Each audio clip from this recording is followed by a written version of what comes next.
मित्रांनो, पहिल्यांदाच आपला ऊस हार्वेस्टरने जातोय बघा. रात्री मशीन आली होती पण टायर पंक्चर होता आणि उशीर झाला होता, त्यामुळे पंक्चरवाला पण कोणी येत नव्हतं. तर आता सकाळी टायरचे पंक्चर काढून घेतले आणि आता आपण चालू करणार आहेत हार्वेस्टिंग. पाठीमागे बघा ट्रॅक्टर पण येऊन थांबलेत. त्या सकाळी अगोदर सगळ्यांसाठी चहा घेऊन आलो. त्यामध्ये काही ट्रॅक्टर ड्रायव्हर आहेत, काही हार्वेस्टरचे ऑपरेटर आहेत, मशीन ऑपरेटर. आणि हा समोर जो दिसतोय तो आपला ऊसाचा फड आहे. बांधापासून ते समोर जे लिंबाचं झाड दिसतंय तिथपर्यंत 3 एकरचा हा फड आहे. इकडे समोरचा फड तुटून गेला होता, त्यामुळे मग ट्रॅक्टर तिकडे पार्किंगला लावले. 1-4 ट्रॅक्टर आलेत सध्या. मग नारळ फोडून फड फोडायला चालू केलं.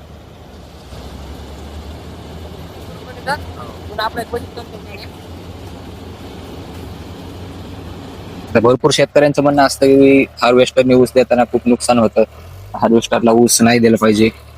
तर बघू, आता आपला पहिल्यांदाच हार्वेस्टरने ऊस जातोय, तर बघू काय नुकसान होतंय, किती नुकसान होतंय, कसं होतंय.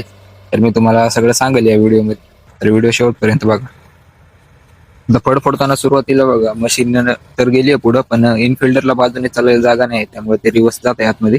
तर त्यांनी 2 सऱ्या एकत्र घ्यायच्या, कारण की सिंगल सरीमध्ये इनफिल्डर बसत नाही, त्यामुळं जे ट्रॅक्टर आहे ते रिवर्स घेत त्यांनी चाललेत. तर साईडला बघू शकता तुम्ही थोडंसं ऊसाचं नुकसान होतंय. कटिंग एकदम प्रॉपर होतीये ग्राउंड लेवल, आपण जशी सांगितले तशी. तुम्हाला वरी किंवा खाली जर आणखी पाहिजे असेल तर तुम्ही तसं सांगू शकता. आणि इथं साईडला बघा तुम्हाला ऊस तुडवलेले दिसत आहेत पुढे टायर खाली. तुमचा बांध जर सपाट असेल तर तुमचे तेवढे ऊस राहणार नाही बाजूला पण. आणि फिरायला मशीनला जर जागा असेल तर ऊस पण तुडवणार नाही तुमचे टायर खाली. आता बघा मशीनसाठी पण जागा झाली आहे आणि साईडला इनफिल्टर चालण्यासाठी पण जागा झाली. तरी बघा आता दोन्ही सोबत जात आहेत, मशीन पण आणि इनफिल्टर पण.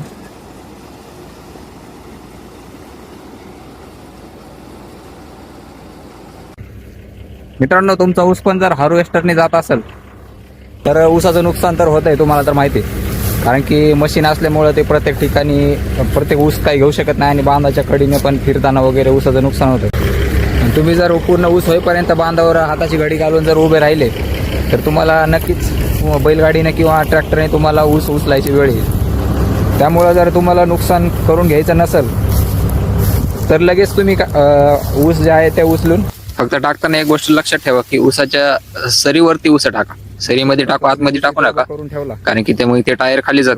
तर ते सरीच्या भुंडावरती म्हणजे त्या माल्यावरती ऊस टाका तुम्ही. मग बाजूला ठेवा किंवा उभे करून ठेवा, काय हरकत नाही. आणि या साईडला बघा इकडे ट्रॉल्या लावल्यात आपण, जिथं इनफिल्डरने ऊस ताणून टाकलं जातोय. आता बघा ट्रॅक्टर खाली होऊन येईपर्यंत इथं बघा भाऊ आता साईडला जे पडलेले ऊस आहे ते लगेच आपण सरीमध्ये उभं करतोय. तसं तुम्हाला पण करायचंय. असे लावून जरी ठेवले तरी मशीन आतमध्ये घेते. बघा मित्रांनो, आता हार्वेस्टर तिकडे गेले.